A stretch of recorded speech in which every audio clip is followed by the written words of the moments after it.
Bom dia, então a gente está aqui hoje de novo no estúdio Betamax Produções, e a gente vai conversar com Fabiana Borges. Incrível, pessoa incrível, profissional. Fabiana, começa se apresentando. Perfeito, Edu. Primeiramente, obrigada aí por essa oportunidade. É um prazer enorme estar aqui falando para a sua audiência. Bem, eu sou cientista na área de inteligência artificial, sou mestre também em psicologia do desenvolvimento e psicóloga. Tenho aí uma vasta experiência na área de desenvolvimento de pessoas. Há mais de 15 anos, já estudei também meu mestrado na Europa, em Portugal. E atualmente estou no Brasil me dedicando à área de inteligência artificial e saúde mental. Maravilha. Eu fiquei muito interessado quando a gente se conheceu sobre o que você trabalha, porque você me falou que o seu mestrado e a sua área de atuação hoje tem sido inteligência artificial ligado à saúde, e a gente conversou muito sobre a questão da saúde mental. Primeiro, me fala do teu mestrado, do seu mestrado, como é que foi? Foi em Portugal, não foi? Isso foi. Então, fala do seu mestrado. Bem, Edu, quando eu fiz o mestrado foi um momento de transição na minha carreira, né? Estava buscando novos horizontes e aí fui estudar em Portugal, na Universidade de Coimbra, uma universidade fantástica. Foi um divisor de águas na minha carreira. E aí, como eu estava nesse momento de transição, eu acabei me debruçando sobre o meu próprio tema de vida, né, na minha pesquisa de mestrado.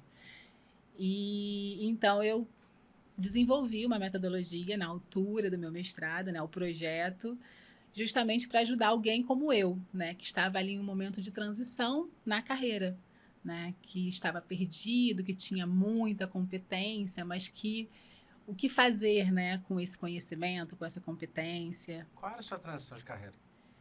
Eu vinha da área de recursos humanos. Eu sempre atuei na área de Pela psicologia. psicologia organizacional, gestão de pessoas. E eu queria alguma coisa mais voltada para o desenvolvimento de pessoas, né? Então, foi isso que eu fui buscar no meu mestrado. E aí, foi incrível, assim, a oportunidade de tirar esse período para sabático, né? Um ano que não foi totalmente sabático, porque eu fiquei ali estudando, Uhum. mas foi muito rico, assim, né? Poder estudar algo que me ajudaria a mim mesma, digamos assim, né? Naquele momento de transição. E por que surgiu esse interesse da transição de carreira, da parte de RH para desenvolvimento pessoal? Uma boa pergunta. Eu acho que nós, profissionais da área da saúde, né, a gente tem como uma missão, assim, ajudar o outro, né? Uhum. E chegou um momento da minha carreira como RH que eu percebi uma certa limitação nesse apoio ao outro, né, ao desenvolvimento do outro, porque você depende muito ali das questões institucionais. Uhum. Né? Então, muitas vezes você está ali, embora você tenha essa ideologia, né? Você às vezes está mais cumprindo processos, né? E um pouco engessado ali na cultura organizacional, nos processos é, de recursos humanos, né? E eu tinha uma trajetória, né? Eu tive consultoria de recrutamento e seleção, então eu tive uma trajetória muito voltada para a área de recrutar, né, e selecionar. E eu não tinha muito essa coisa do desenvolver. E eu sentia muita falta disso, né, de aproveitar o meu conhecimento para de fato ajudar as pessoas ou a se desenvolverem ou a se incluírem de alguma forma, né? Quando a gente trabalha em recrutamento e seleção, a gente mais exclui as pessoas do que inclui, né? É verdade. E aí eu ficava, como às vezes as pessoas me pediam, né? Eu tinha uma empresa de recrutamento e seleção e eu atendia grandes empresas. Uhum. E as pessoas achavam que eu podia ajudá-las, né? E me pedia ajuda. E eu não conseguia ajudá-las. Porque o critério que você tem quando você vai selecionar alguém é muito rigoroso, né? Quando uma empresa contrata uma consultoria para fazer isso, ela não quer erro, né? Então você tem uma margem ali, você não tem margem para ajudar as pessoas. Ou a pessoa se encaixa ou ela tá fora. E isso chegou um momento que isso começou, A te assim, incomodar. né? não era incomodar, eu acho que eu comecei a buscar mais alguma coisa com propósito, sabe? Isso não combinava muito. Entendi. E a consequência, já até para a gente entender o benefício, né? O quão importante é o seu trabalho, que eu sei que é. O que perde uma empresa quando ela contrata um funcionário, mas ela não foca no desenvolvimento desse funcionário? Ah, perde muito. Olha, eu vou. Me ocorreu aqui, né? Gosto de quando ocorre, é o subconsciente falando. Um exemplo aqui de um professor, né? De uma escola de futevôlei, que costuma pegar jovens, né? Que seria assim, jovens talentos, que sabem jogar. E aí ele quer aproveitar aquele jovem para ser um professor na escola, né? Sim. E aí, e ele espera que a pessoa seja tão boa profissional como ele é um jogador. Só que existe ali uma curva de aprendizado, né? Então, a gente chama isso de pipeline, né? É quando a pessoa, vamos supor que você começa ali a sua carreira como um profissional individual e aí você sabe muito bem fazer o seu papel. Uhum. Né? Aí, no caso desse exemplo, seria como jogador. Uhum. Ele aprendeu a jogar, ele começou a jogar muito bem, mas aí depois, quando ele vai ser um professor, ele precisa aprender tudo de novo, né? Ou seja, não mais a jogar, mas como ser um professor. Então, são novas competências que ele tem que adquirir para que ele seja bom agora como professor. E esse pipeline nunca acaba na nossa carreira, né? Uhum. A gente sempre, quando a gente vai para um próximo nível, a gente volta lá da estaca zero naquele próximo nível. E, para o exemplo que eu estava dando, é como se fosse esse dono dessa escolinha que não tem essa visão e espera que a pessoa já chegue rodando, já chegue sendo um bom professor, assim como ele é um bom jogador, Uhum. e não investe, não desenvolve, ele vai perder aquele talento. Porque aquela pessoa não vai ter como entregar aquilo se ele não tiver uma oportunidade de desenvolvimento. Sim. Que não é só saber jogar. Isso me lembra muito na parte empresarial, aquela empresa que tem um excelente vendedor e aí ele vende muito e aí ele é promovido a gerente e aí ele agora tem que gerenciar outras pessoas, só que ele não é tão bom na parte de gerenciar pessoas como ele é na parte de vender. E aí ele é você perde um excelente vendedor e você ganha um péssimo gerente, porque você não desenvolveu ele para essa competência. Ele tem um grande mérito como vendedor e se durante a carreira dele de vendedor você não prepara ele para gerência, você joga ele na gerência, você perde o vendedor e não ganha um gerente. E possivelmente você corre o risco de perder até o funcionário, né? Porque a e pessoa vai se perder outros vendedores, porque você não vai gerenciar os outros vendedores de uma maneira boa, e aí as outras empresas vão acabar pegando as pessoas, sim, eu concordo. Faz super sentido. E aí você fez o seu mestrado em Portugal, focado nessa questão de transição de carreira, e aí voltou para o Brasil, e foi quando a gente se conheceu e você me apresentou a sua ferramenta, a ferramenta que você desenvolveu lá em Portugal. Conta mais para mim, conta para as pessoas que ferramenta é essa, o que foi isso que você desenvolveu lá fora?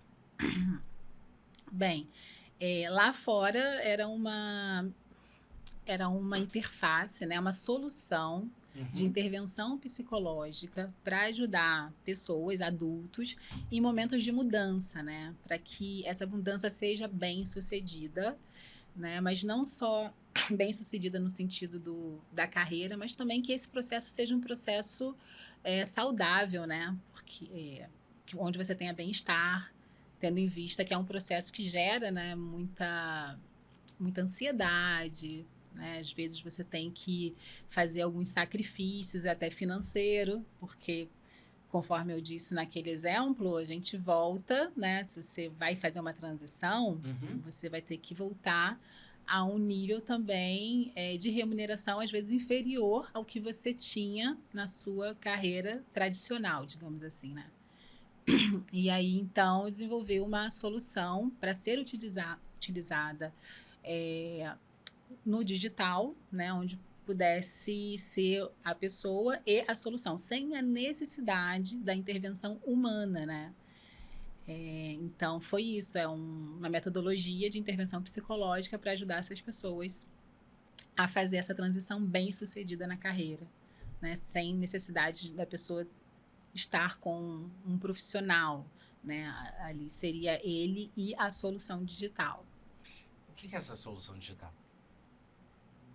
O nome que eu dei na época se chamava Bookstart, que era uma metodologia lúdica, né? Na área da psicologia a gente utiliza muito isso para o desenvolvimento, né? Uhum.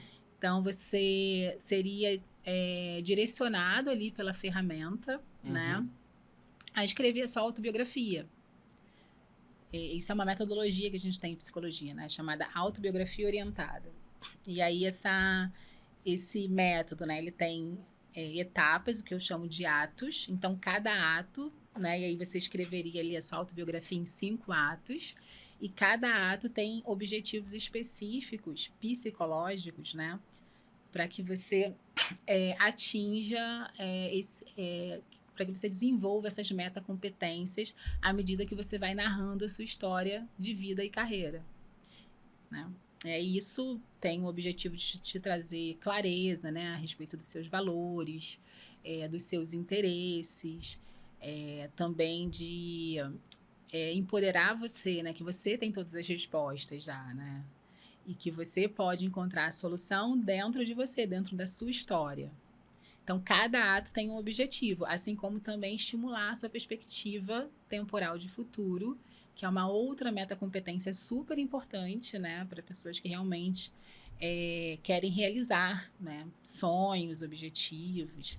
E aí, então, é isso. À medida que a pessoa vai escrevendo a sua autobiografia, a ferramenta vai te ajudando, né, com perguntas instrumentais, e você vai tendo esse desenvolvimento dessa metacompetência que seria importante, né, para te ajudar a ter uma transição bem sucedida.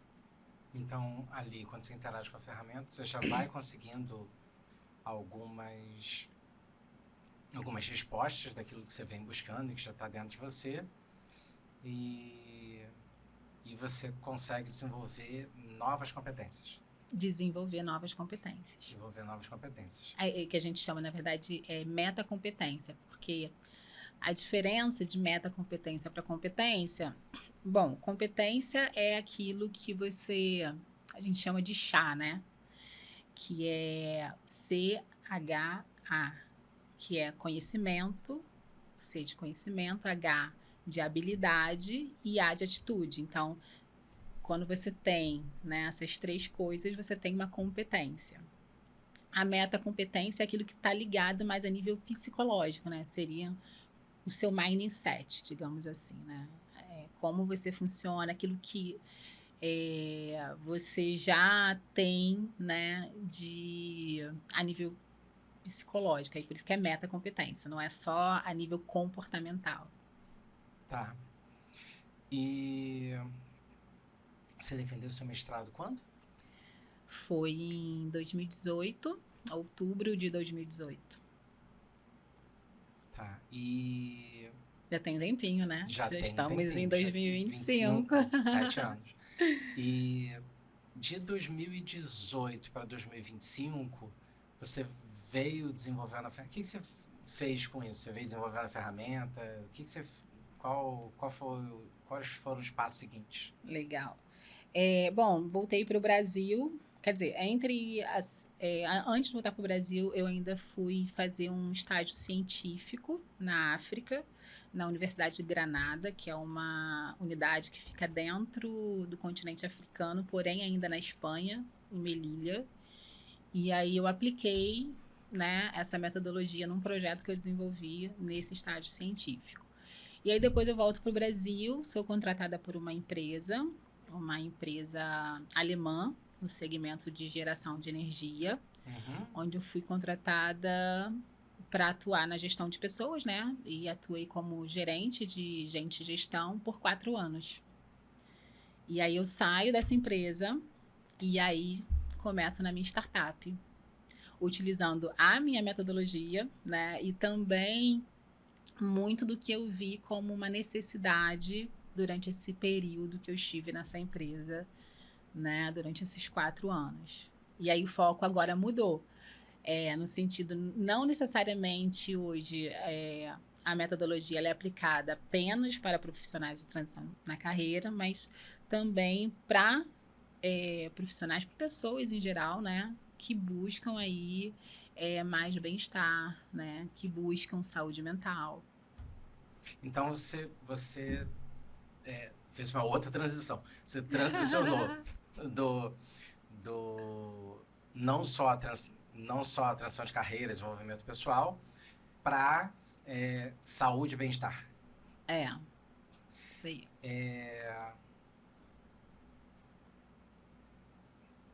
Cara, inteligência artificial e saúde e bem-estar é um baita campo que eu sei que você está estudando. E eu tenho um monte de perguntas sobre isso. Porque você está estudando bastante sobre isso e as possibilidades são enormes. São muitas, muitas. Sim, muitas.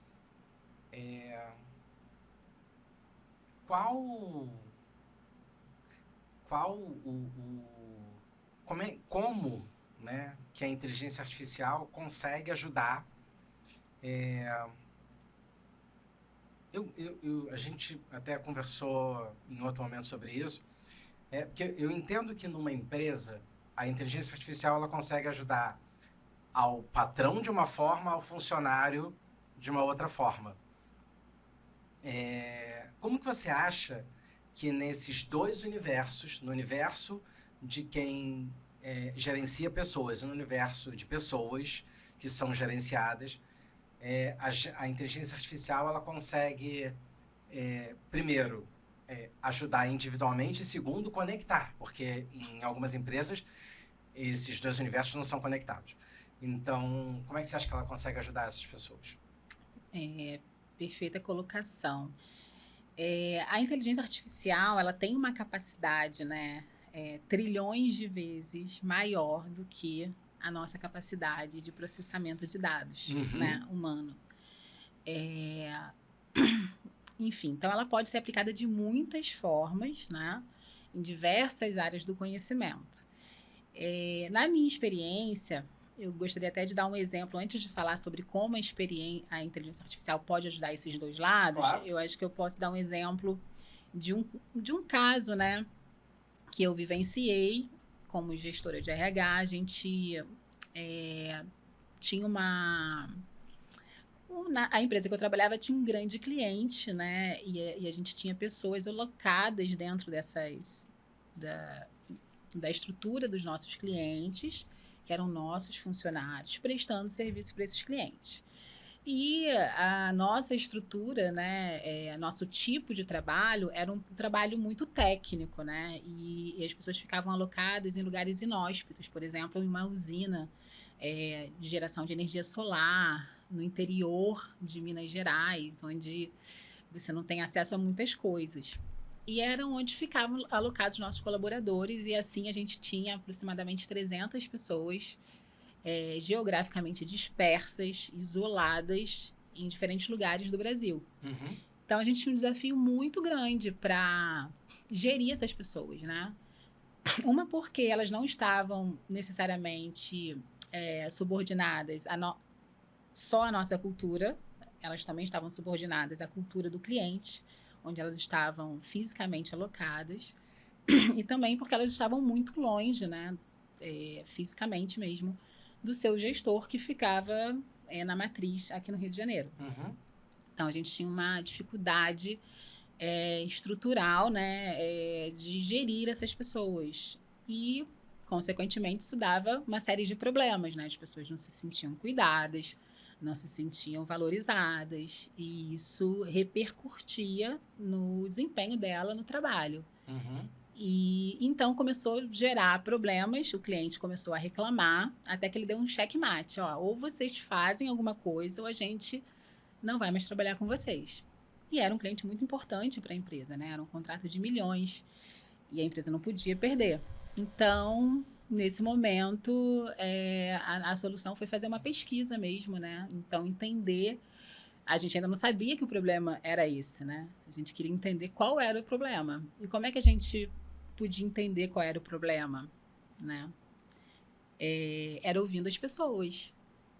Então, a gente criou uma solução de escuta ativa, né, para ouvir todos os colaboradores que estavam alocados em todos os projetos daquele cliente, né, para rastrear, né, todos os problemas que estavam acontecendo e conseguir atuar de forma contundente em cima daqueles problemas, para que aí sim a gente tivesse uma melhora no serviço final para o nosso cliente, né? Enfim, foi o que a gente fez, né? E conseguimos sermos muito bem sucedidos, né? Eram problemas diferentes, não era só um problema, mas isso só foi possível acontecer a partir do momento que a gente ouviu essas pessoas, escutou a dor dessas pessoas, né? Ou a perspectiva delas naquele ambiente, de qual, né, seria o problema. E aí, a gente, com essa informação, a gente deu esse material, né, para os gestores, para a direção, para que eles pudessem acionar as áreas, né, e fazer a solução. E então, agora, respondendo a sua pergunta, como que a inteligência artificial pode resolver isso? Isso foi um trabalho que eu demorei praticamente 1 mês, 2 meses fazendo. A inteligência artificial faz isso em 1 hora. Em 1 hora? Ela pode fazer isso em 1 hora. Tá.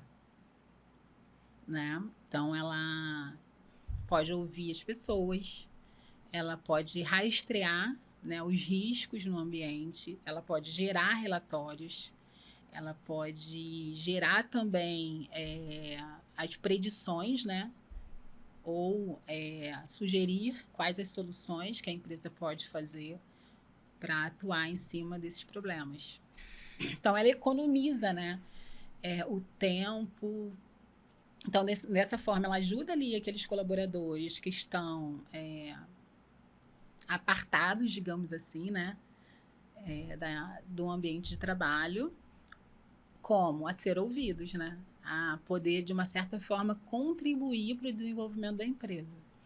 E ela ajuda a empresa também a gerir, né, esse processo de pesquisa, que a gente chama que é um processo de People Analytics, de uma forma mais ágil, mais bem estruturada e sem a necessidade de muito investimento. Entendi. Eu fiquei com 2 dúvidas agora. A primeira, acho que é mais até para explicar para o público, que é o seguinte: a gente está falando de inteligência artificial ajudando empresa, profissionais, pessoas, mas inteligência artificial ainda está, de uma forma geral, ainda soa muito etéreo, muito, parece uma entidade. Quem é essa inteligência artificial? É um robô? É uma máquina? Eu faço isso no WhatsApp, no computador, no tablet. Minha torradeira vai me aconselhar? Enfim, o que é inteligência artificial? Quem é essa inteligência artificial? Você pode beber água também. Certo. Existem diferentes tipos de inteligência artificial. Na verdade, a inteligência artificial ela é uma evolução, né? Uhum. Hoje a gente está na era da inteligência artificial generativa, né? Tá. A inteligência artificial generativa é um tipo de inteligência onde você dá alguns inputs para o software, né? E ele responde para além daquilo para o qual ele foi programado, né? Porque ele é capaz de gerar as suas próprias respostas, né? Gerar seus próprios entendimentos, né? A partir do conteúdo que ele é treinado. Então, o que tem por trás aí desse software, né? A gente chama de... No final, é 010101, né? É um código binário. Um código binário. Que a gente aprendeu no The Big Bang Theory. Mas a gente utiliza a linguagem em grande escala, né? Modelo de linguagem em grande escala. Então, é um modelo de linguagem que é utilizado pela inteligência artificial generativa, por exemplo, hoje do ChatGPT, né? Que você conversa com um chatbot, mas não necessariamente a inteligência artificial é um chatbot. Ali é a forma como ela se apresenta para você. Ela pode ser outras coisas, né?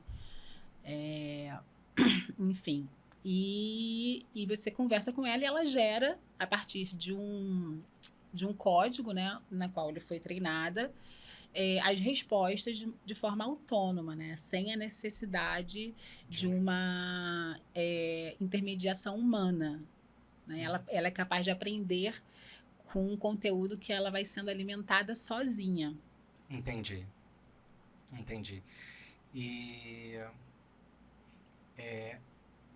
a gente consegue fazer isso... A gente faz isso só no computador? Porque, assim, o ChatGPT, você tem no computador, tem aplicativo... Como é que é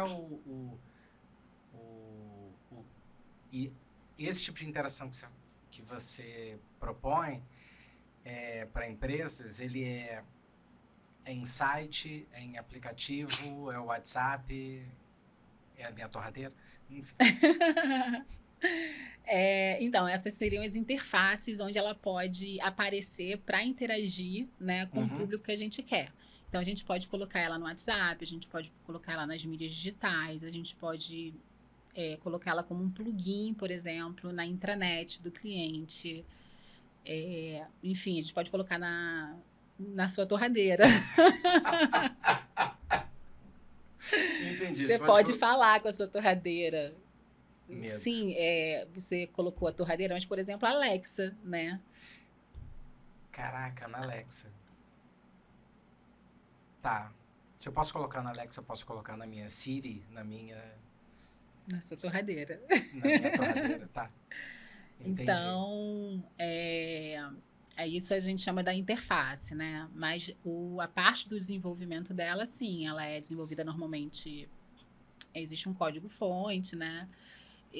Onde ela é desenvolvida, ela fica num software, a gente precisa de toda uma estrutura muito robusta também ali para fazer esse armazenamento dos dados, né? Então, existe também uma nuvem onde ela fica ali, onde ela armazena os dados. Existe também a parte de segurança e de proteção desses dados. Então, é um sistema robusto, né? Para que realmente ela entregue esse valor que ela entrega hoje. Agora, o bom, né, a boa notícia é que, apesar de ser esse sistema robusto, hoje ele está acessível para qualquer pessoa que queira desenvolver, por exemplo, o seu próprio robô, sem necessariamente precisar desenvolver esse sistema robusto. Como? Eu tenho como... Explica melhor isso, só para tentar... Fala mais. Fala mais sobre isso. Fala mais sobre isso. Então, vou dar um exemplo de como eu estou utilizando hoje na minha atuação profissional, tá? Ok. Eu hoje tenho, então, as empresas, né, que hoje precisam se qualificar ali em relação à parte de relatórios sobre saúde mental e bem-estar dos seus colaboradores, né? Então, eu desenvolvi uma inteligência artificial com a minha metodologia para conseguir ouvir esses colaboradores e, ao mesmo tempo, rastrear os riscos, né, psicossociais presentes naquele ambiente de trabalho onde aqueles colaboradores estão inseridos, e para, a partir daí, gerar, né, relatórios para que a empresa possa atuar, né, para dirimir esses riscos no ambiente. E aí, então, eu consigo, né, desenvolver, por exemplo, através até do próprio ChatGPT, foi o meu primeiro bot, né? Hoje eu utilizo outras soluções, né? Eu estou desenvolvendo a minha própria solução. Mas você, por exemplo, no plano pago do ChatGPT, você pode, né, desenvolver o seu próprio bot. E aí lá você consegue treinar, né, o seu robô com o teu conhecimento, com a tua metodologia. E aí, assim, eu acredito também que, né, a experiência na área de treinamento e desenvolvimento me ajuda muito a treinar o robô, né? Que quando você trabalha com treinamento e desenvolvimento, você tem ali toda uma metodologia, né?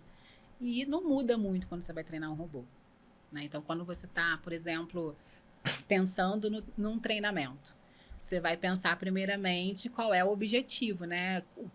Qual é a transformação que você quer entregar com aquele conhecimento para aqueles alunos. Essa é a primeira coisa que você pensa. Feito isso, você vai pensar ali você vai fazer um conteúdo programático, né? Para levar aquele aluno aquele conhecimento no final. E aí você vai dividir, né, todo esse teu conhecimento em tópicos.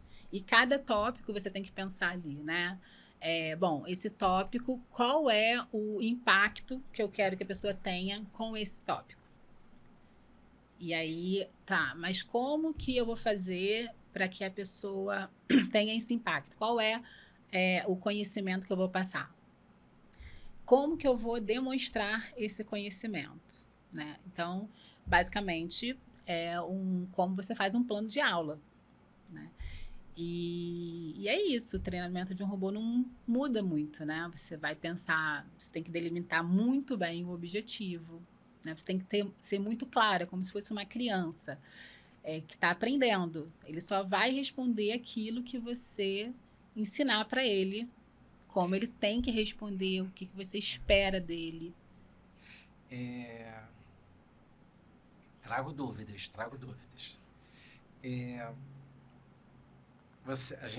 O robô, ele é ensinado e aí quando você começou a falar isso, me vieram duas coisas na cabeça.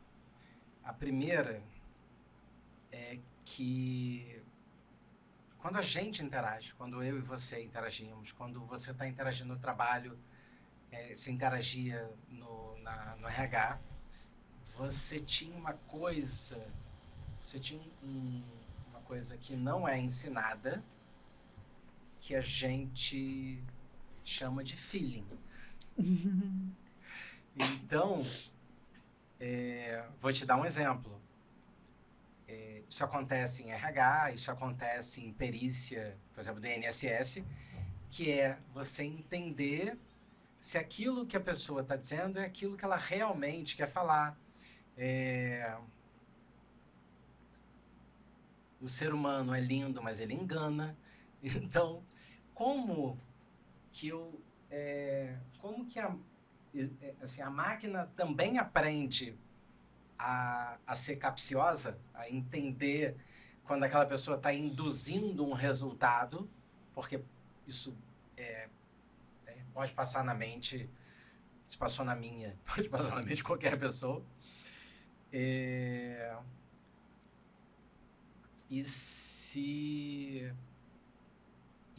essa questão do feeling, né? Como que a máquina... Que a máquina como você falou, é 010101. Então, ela não vai para... Não sai ali da reta. Como é que você trabalha isso? Essa, por incrível que pareça, tem sido uma pergunta constante das pessoas que eu converso sobre inteligência artificial. É um desafio, Edu, é um desafio. Até porque a inteligência artificial, eu entendo e é o que eu acredito, que não veio para substituir o humano. Ela veio para substituir aqueles humanos que não sabem inteligência artificial, diferente. Fala mais sobre isso. Bom, a inteligência artificial ela é complementar, né? No caso específico que a gente está falando sobre um diagnóstico, né? Então, uma pessoa está falando, mas como é que eu vou saber se aquilo que a pessoa está falando é verdade se eu não estiver olhando outros elementos ali do comportamento da pessoa que seriam necessários para eu realmente ter esse feeling, né? Acho que foi um pouco essa sua questão, né? Isso. Então, a inteligência artificial, nesse caso, ela poderia ser usada como um apoio ao diagnóstico, mas não como o único elemento utilizado para este diagnóstico. Então, por exemplo, ela vai funcionar muito bem fazendo uma triagem, fazendo um rastreio dos riscos em larga escala, né? Coisa que talvez um humano demoraria muito tempo para fazer, você precisaria de uma equipe muito grande de pesquisa para rastrear, né, riscos no ambiente durante um X espaço de tempo. Então, isso ela vai fazer muito bem.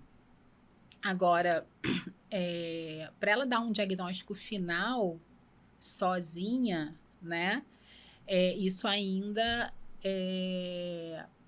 está em fase de experimentação, né, especialmente na área da saúde mental, né. Hoje a gente tem vários artigos, se você procurar, científicos, né, que utilizam inteligência artificial aplicado à área de saúde mental, onde ela, sim, já está sendo utilizada, por exemplo, para fazer o diagnóstico de TDAH, né, de diversas doenças mentais ligadas ao nível cognitivo, né? Até porque muitos desses diagnósticos são por mini-mentals, né? Então dá para fazer pela inteligência artificial mesmo. Né? Mas sim, mas ela não estaria sendo utilizada ali como um único instrumento para fazer, por exemplo, um psicodiagnóstico. Claro. Assim como na área da saúde mental, a gente já não utiliza, né, um único instrumento, por exemplo, para fazer um psicodiagnóstico. Sim. Então, já é muito comum você utilizar ali instrumentos, né, de apoio ou instrumentos psicométricos para avaliar determinadas questões, mas associadas à avaliação do profissional. Então, eu acredito que é por esse caminho, sabe, Edu? Tanto utilizar a inteligência artificial como apoio ao diagnóstico e não como a única ferramenta, o único instrumento para fazer um diagnóstico, seja lá qual seja. Mas também os profissionais podem aprender a usar a inteligência artificial, né, na sua atuação profissional. Tá.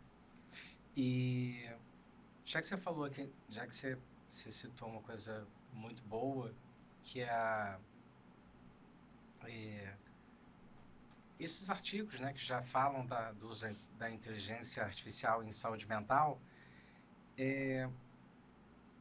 para onde está caminhando a questão da inteligência artificial e saúde mental em termos de... Você comentou que a gente está aplicando agora, mas existe aí uma ambição, um futuro. Qual a ambição dentro de IA e saúde mental? É grande, Edu. Hoje, para você ter uma ideia, os grandes investimentos mundiais em startups são na área de inteligência artificial e saúde mental. Bem, o que a gente tem hoje, né, eu acredito que dependa muito do país onde essa inteligência artificial está sendo desenvolvida. Ah, é? Porque dependendo do país, você tem mais restrições, né, para a inovação. Mais burocracia. É verdade. Né? Então, por exemplo, uma coisa é você empreender com uma IA na área da saúde nos Estados Unidos. Outra coisa é você empreender em Portugal, outra coisa é você empreender no Brasil. Então, depende muito do sistema legislatório, dos órgãos de classe daquele país, né? Quanto eles estão dispostos e imbuídos também nessa inovação.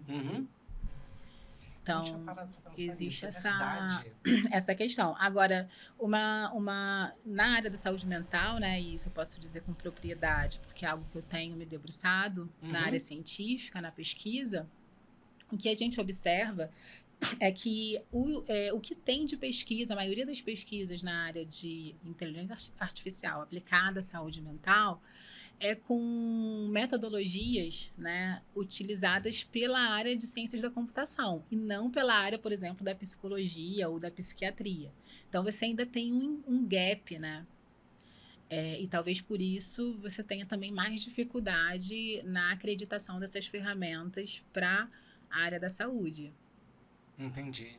Então, eu acredito que o caminho é esse: você ter soluções que utilizem sim a metodologia, né, a tecnologia, ou seja, a inteligência artificial, utilizem sim os saberes, né, das ciências de computação, da engenharia de dados, mas sem desprezar ou desconsiderar, né, o que a tecnologia científica, por outro lado, da psicologia, da psiquiatria, né, trouxe até hoje de conhecimento, né? Sem desconsiderar esses métodos para criação e desenvolvimento dessas soluções. Eu acho que esse é o caminho, sabe? E ainda existe esse gap. Ainda existe esse gap. E como é que faz para resolver esse gap? Acredito que é o investimento, né? A gente ter aí linhas de incentivo à pesquisa,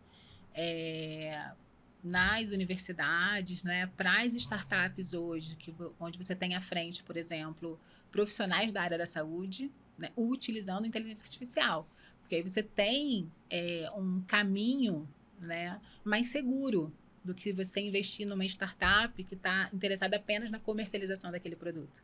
Quando você tem ali um CEO de uma startup, que é um médico, um psicólogo, né, que ele já tem ali todo aquele comprometimento, né, com o seu público final e aquele compromisso com o código de ética da sua profissão, é muito mais difícil dele errar, né, ou ser leviano no desenvolvimento dessa solução, do que se essa ferramenta for desenvolvida apenas para fins comerciais. Entendi.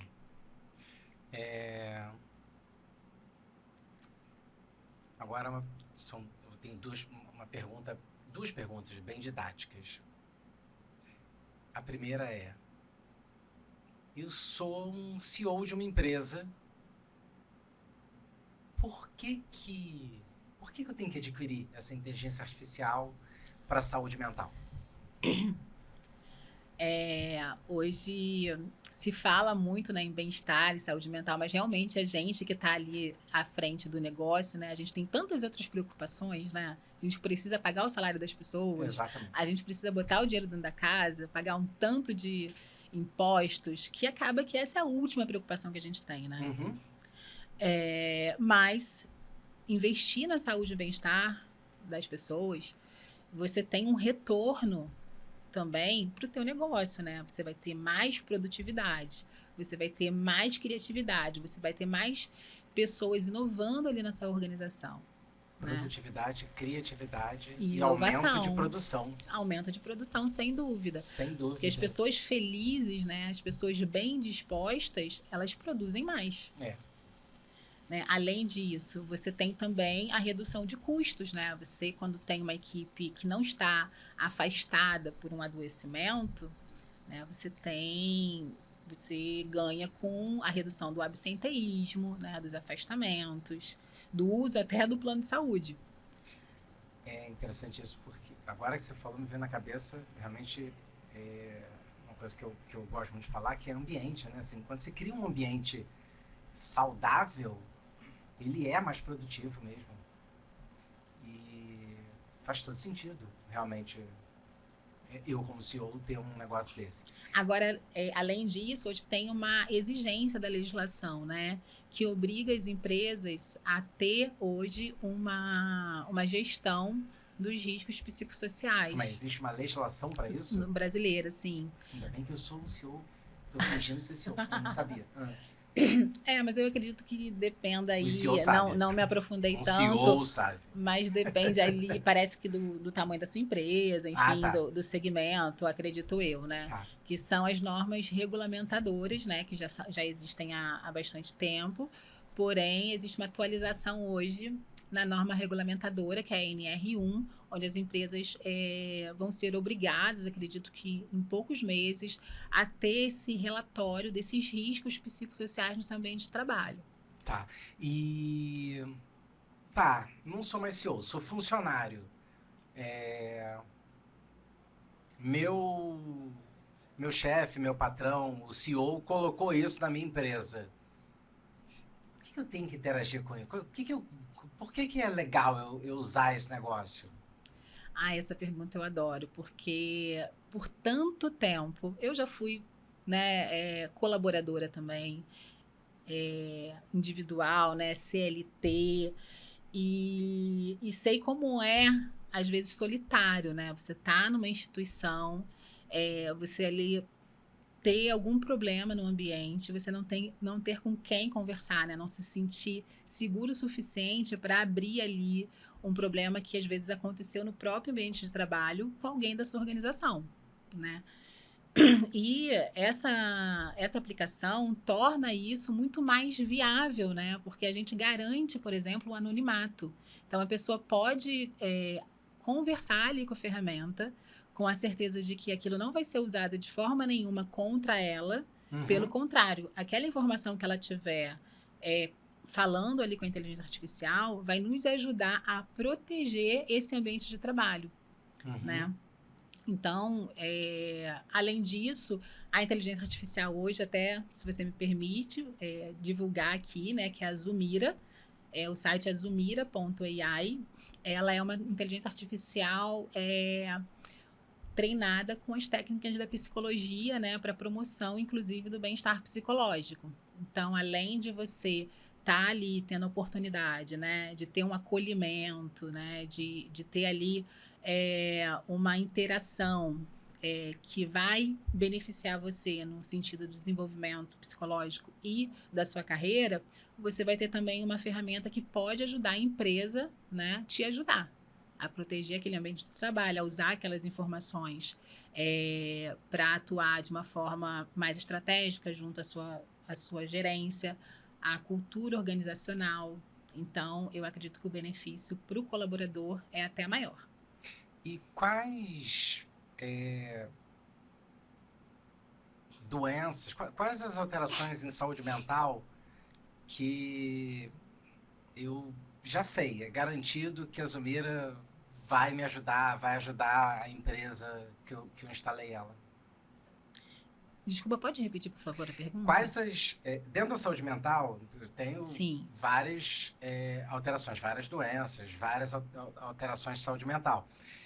Quais que eu sei que se eu colocar na minha empresa, a Zumira vai me ajudar a resolver? Ah, perfeito. Então, a Zumira... Burnout ajuda? Sim, sim. A Zumira, ela está programada em 3 pilares, né, da psicologia, né? Então, a gente avalia ali, né, o bem-estar social, o bem-estar psicológico e o desenvolvimento da carreira, considerando as novas carreiras, né?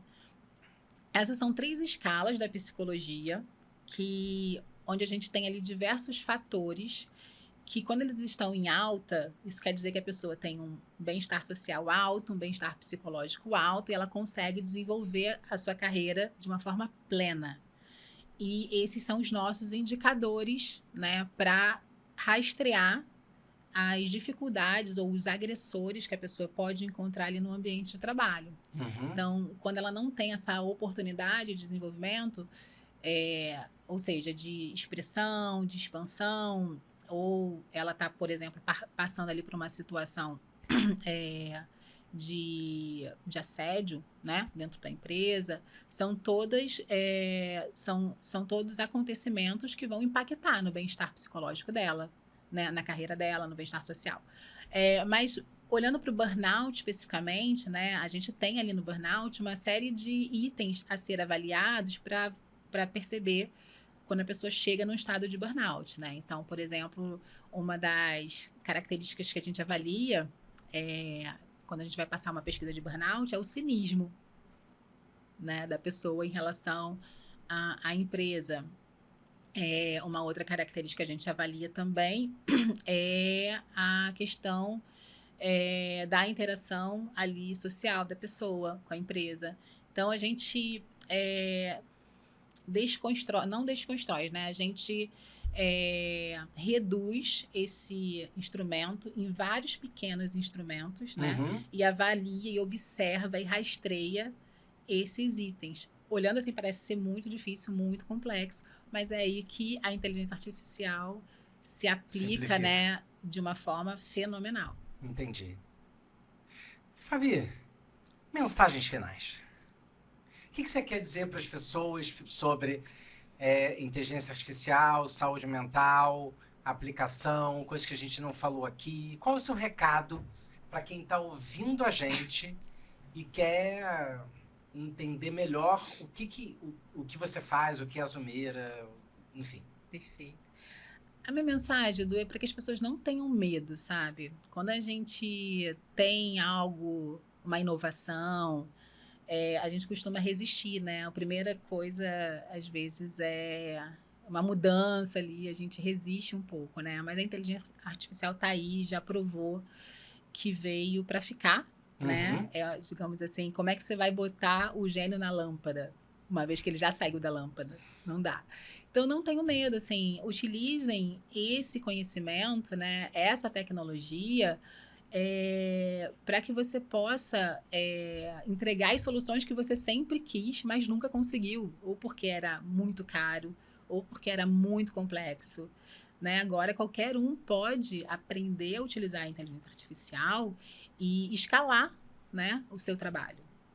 Né? Digitalizar, automatizar o seu trabalho, mas de uma forma inteligente, né? De uma forma humana, inclusive. Né? Então, a Zumira, ela traz essa possibilidade para as pessoas, né, para o indivíduo e também para as empresas, né, uma inteligência artificial humana, psicológica e emocional. Então, não tenham medo, desfrutem, né, principalmente aquelas pessoas hoje que por algum motivo não têm acesso, né, a serviços de saúde mental. Hoje você tem muitas iniciativas aí ao redor do mundo de soluções, né, que querem promover essa acessibilidade para quem não tem a serviços, por exemplo, de saúde mental através da inteligência artificial. Maravilhoso, sim.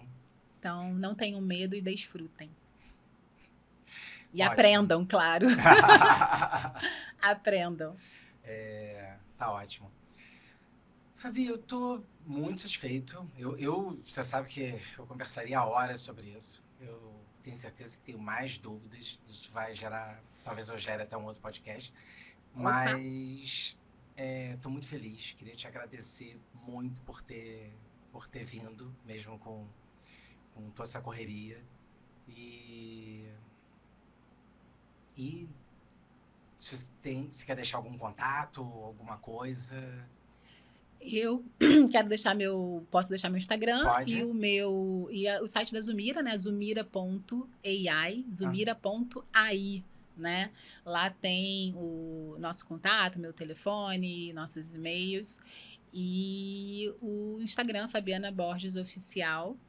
Para quem quiser me seguir, em breve eu devo estar lançando algum curso, algum evento, algum workshop nessa área, né, de inteligência artificial aplicada à área da saúde mental. E também quero agradecer, Edu, a oportunidade, a sua sensibilidade para o tema. Faz tudo ser muito maior até, né? Obrigada. Imagina, obrigado você. Um abraço. Tchau, tchau.